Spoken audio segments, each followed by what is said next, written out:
Saviez-vous qu'il était très important d'avoir un bon drainage autour des fondations de notre serre? Je m'appelle Simon Chrétien et aujourd'hui, je vous montre pourquoi.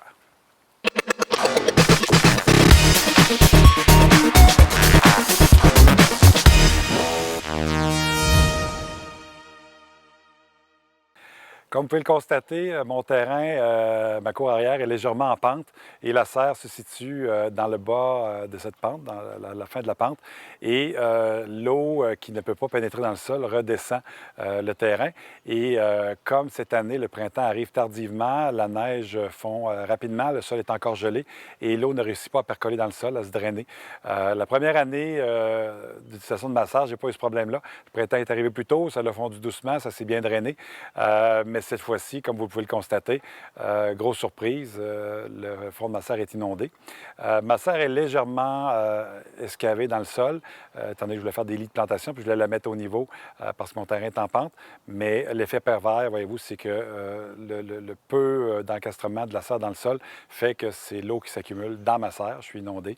Il aurait fallu que je la mette complètement en surface. Et le plus important, ça aurait été, bien naturellement, d'installer un drain périphérique autour des fondations de la serre. J'aurais évité ça. Alors, petit conseil, faites le drainage de votre serre lors de l'aménagement de vos fondations, beaucoup moins de troubles. Moi, j'avais déjà la machinerie lorsque j'ai excavé les fondations. Ça aurait été un petit rien de rajouter un tuyau de drain, de scaver quelques pouces de plus en périphérie de la fondation pour installer le drain, faire une fosse de captation des eaux de drainage pour être capable que l'eau s'écoule et le problème aurait été solutionné. Maintenant, je vais devoir probablement réexcaver autour, installer mon drain, tout ça, donc des complications. Donc, très important, ne pas sauter cette étape-là, ne pas prendre ça à la légère. C'est très important, c'est vraiment la base de votre serre est en contact avec le sol, avec l'eau.